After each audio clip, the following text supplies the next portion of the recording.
Vaheguru Ji Ka Khalsa, Vaheguru Ji Ki Fateh. Last week, I'm just going to quickly recap on what we did. We went over a little experiment first, which was we used red triangle as an example, and I said, if you say to your mind, close your eyes and say, don't think of red triangles, what the mind actually does is start thinking about it. And that's a natural instinct. It's a natural instinct that actually happens when you try to stop doing something by, in a way, thinking about it. And when we went over this shab, the Guruji says, if you want to give up certain bad habits, then the way to give up that bad habit is not to keep thinking, I'm not going to do it, I'm not going to do it, I'm not going to do it. And for instance, if a person says, say they can't give up a habit of, like Guruji says, mithyana irasnapas, if you keep, a person lies or got a swearing habit or something like that, if you keep saying, I'm not going to swear, I'm not going to swear, in your mind you actually start thinking about swearing. And Guruji says, maname preet niranjan das. So he says, instead of that, he says, what you do is think of that you've got love for Vaheguru and his darshan, want to see him.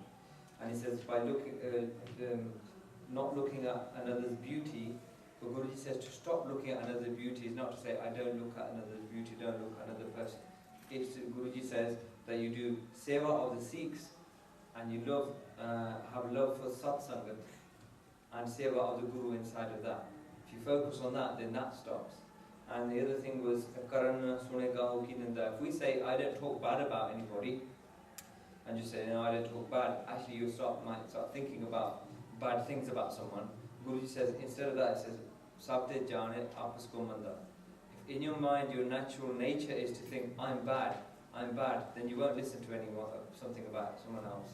So it's not sometimes we think that to be a good person, it's like you're blocking something out. It's not. In Guru Sikhi, it's not about blocking something out. What it is about transformation of your character. So you've transformed into something new.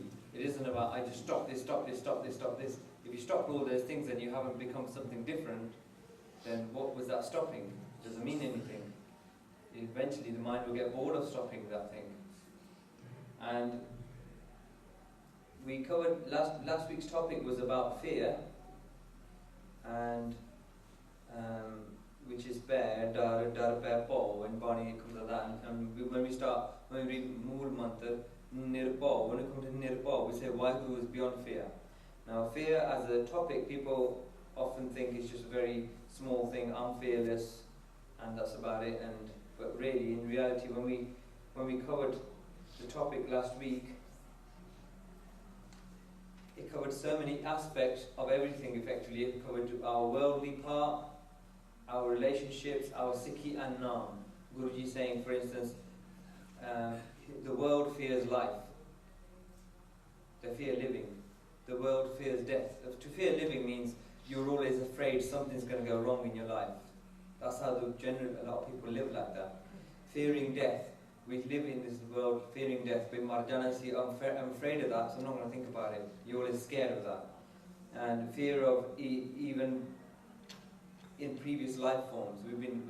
Guruji says, even from Dar, we've had fear, and that fear has made us get reborn. It's only when we become fearless, as in truly fearless, and then we came on that topic as well, when we become truly fearless, then there is no rebirth. But we live in fear. And Guruji says, if you fear anything, dariye je dar hove ho, Guruji says, but if you fear anything apart from Vaheguru, then we should be scared, because in reality, that's going to lead to a reincarnation into something else. And when we talk about relationships, our fear should be of the saints. So there is another fear other than Vaheguru, it's the fearing of saints. And then you don't fear saints because they're people, you fear them because Vaheguru operates inside of saintly people. And the other thing is, Guruji saying,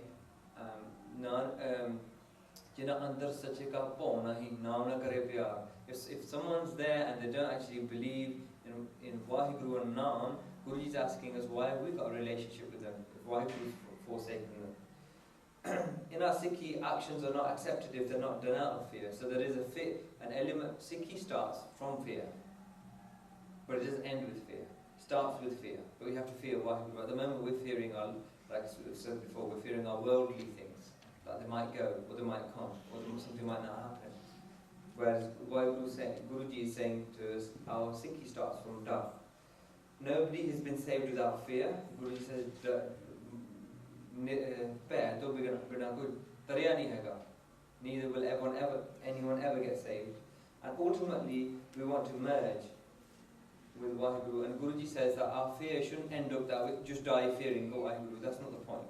The point is, he's saying there will be a point where that fear turns to love. And because love doesn't come out from anywhere, it comes actually, Gurmat the love, what Guruji is talking about, comes from fear first. And it turns into love, it becomes pure. And the one thing that a Guru Sikh does fear, if we're saintly people, we fear that our love will lose our love one day. Of Waheguru. We fear that.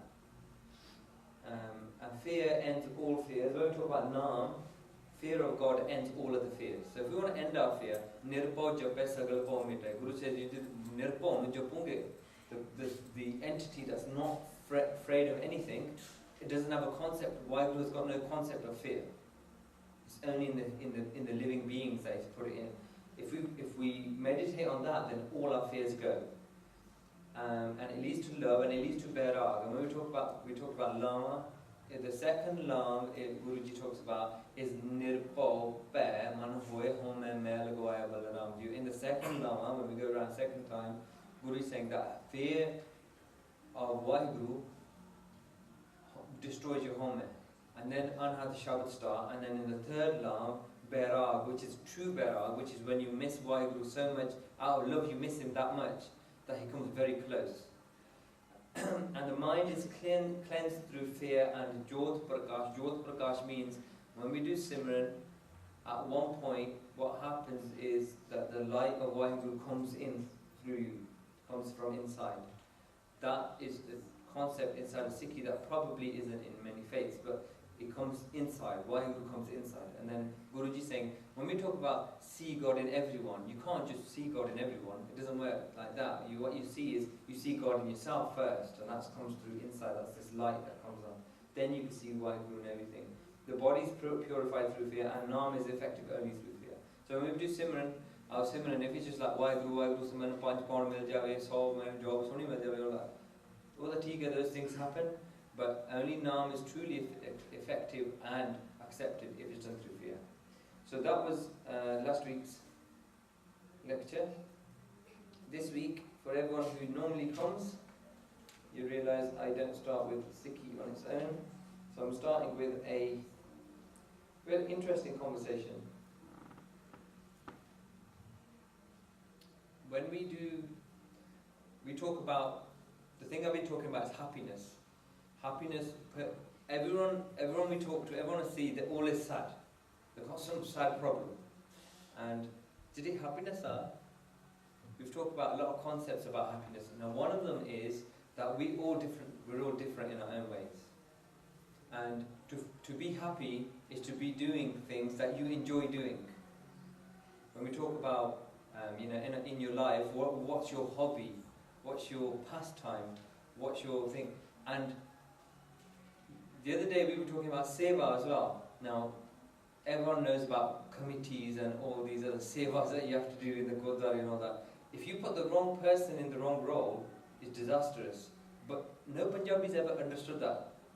No Punjabis have ever understood that. That you put the wrong person in the wrong seva, it doesn't work. No? And that's the same in our lives as well. You might be doing a career that you weren't cut out to do. Could happen. That you went into something because your mom and dad said, "Tu doctor banna," and it made you into some crazy doctor. I don't know how many people you've done some silly things to, no? But it might have been done through for some other thing. You not really understood who we were. Now, this isn't no conclusive way of working out who you are, what you are, where you are, whatever. But there's the Myers-Briggs survey. Everyone can do it. I advise everyone to do it. Do a survey online and see. Just search for Myers-Briggs. You'll find loads of them. Right? And what it is, just breaks you down. It breaks you down into four elements. And it's like you're whether extrovert or introvert. Now what that means is a lot of people they're very shy. If if you put people in a group, there's always going to be some people who are going to be jumping out and talking a lot. I'm not pointing at any fingers in it, but and then there's always some people who just like sit there like timid, and there's going to be people in the middle, right? So that's one element of your personality. And the other one is your sensing or your intuition. So sensing is like, that's the difference between whether your intuition works differently or you use your senses. So sometimes